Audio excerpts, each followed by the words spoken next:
with us to tell us a little bit about some ongoing climate-related issues that we are experiencing here in the United States. Not issues necessarily, but just some things that we have questions about as well as you do. So, Kate, how are you doing today? Just want to do a quick check-in. How are you doing?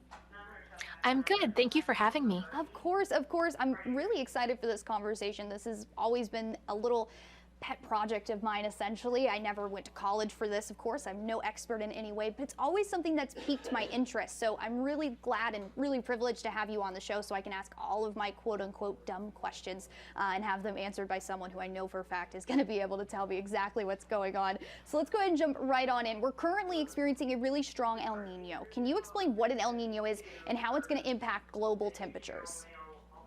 Yeah, so El Nino is part of a natural cycle. El Nino years tend to be warmer on average. La Nina years, the other part of the cycle, tend to be cooler on average. But in addition to having El Nino and La Nina that alternate every few years, we're also experiencing climate change, which is driving a general trend of increases in temperature. So 2022 was a La Nina year. It was the warmest La Nina year on record because of climate change. In 2023, we entered into an El Nino phase, and that combined with climate change is driving the fact that 2023 was the hottest year on record. I mean, that is so impressive. Not a lot of people really know how much that these El Ninos and La Ninas affect our global temperatures and kind of change the way that we experience the weather throughout our day-to-day life. Now, moving forward and going into NASA as a whole, you're preparing to launch a new satellite, the Plankton Aerosol Cloud Ocean Ecosystem, or PACE to make it simpler, in just a few weeks that will shed new light on the health of our atmosphere and oceans. Can you just tell me first off, what are you most excited for when it comes to this mission? Yeah, I'm really excited about PACE. It's going to complement the other satellites and instruments we have in orbit and tell us a little bit more about the ocean and the atmosphere. For the ocean, it'll give us more information about the surface ocean and provide information about that can help us understand fisheries and harmful algal blooms. And in the atmosphere, it'll give us more information about these tiny particles that can lead to air quality impacts, but can also either reflect or absorb sunlight and affect local temperature.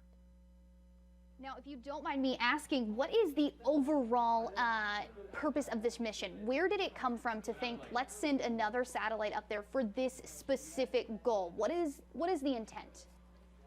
So what we do is every 10 years, we ask the science community, what are the most pressing questions you have about the Earth that we can help understand from space? And that's how we design our missions. And so this joins a fleet of more than 24 satellites and instruments in orbit. Each are designed to measure something different. So about a year ago, or a little over a year ago, we launched another satellite looking at the ocean, but it was looking at how water moves. So in the ocean, it would tell us more about ocean mixing. Over land, it is going to provide the first global survey of water running through rivers and lakes. PACE complements that by telling us more about the color of the ocean, and that gives us information about what's living there. Now, going back to the beginning part of that answer, I did not realize that NASA was so community-based. You send out questions to the science community asking, what do you guys want to know about? Can you go into that process just a little more for me? What are people wanting to know that wasn't chosen for this year? So it's run by the national academies, and every 10 years there's a survey, and it's how we design our missions. And they have different questions that lead to the development of it. So the most recent survey is leading to the design of the missions that will launch in the next decade. And so there we've got more missions that are designed around aerosols and clouds, so we can better understand temperature and those effects.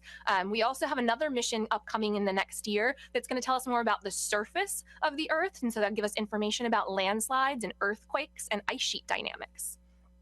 That is blowing my mind right now, actually. That is just such a small part of the science community that we wouldn't know if we weren't speaking or in the science community, speaking to or within it. That's kind of a behind the scenes, almost, it feels like, glimpse into how you guys come up with the missions and get us those answers that we so desperately need. Now, moving to my next question, according to NOAA's annual Climate and Weather Disaster Report, 2023 was the pretty costly one, which, especially with us being here in the news industry, we are seeing that every day.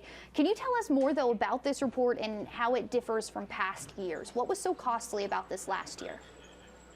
Yeah, so this is a NOAA report. And so what they found was that in 2023, we had the most billion-dollar disasters ever. So there were $28 billion disasters, and that's more than we had on record before.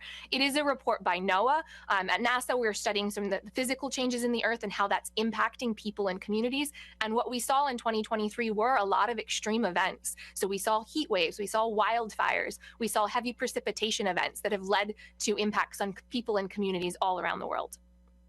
Can you go a little bit more into me on what is the cause of this sudden increase, not sudden increase, but this increase in billion-dollar disasters? 28 in 1 year to me seems absolutely astronomical. Can you go into what led to this insane amount of disasters happening in just 1 year?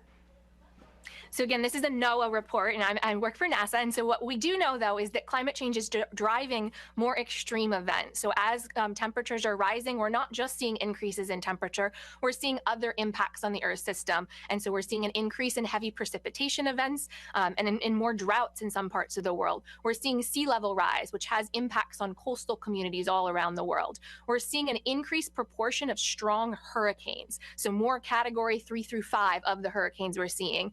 And then we're seeing heat waves and wildfires.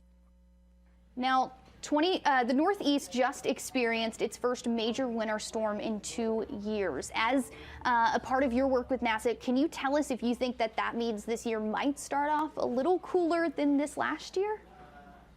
So it's important to remember that climate change, we're still going to have winter in climate change. We are seeing that winters are getting warmer on average. And then 2023 was the hottest year on record, but we won't expect every future year to be the hottest on record. But we are seeing an overall trend in increase in warming.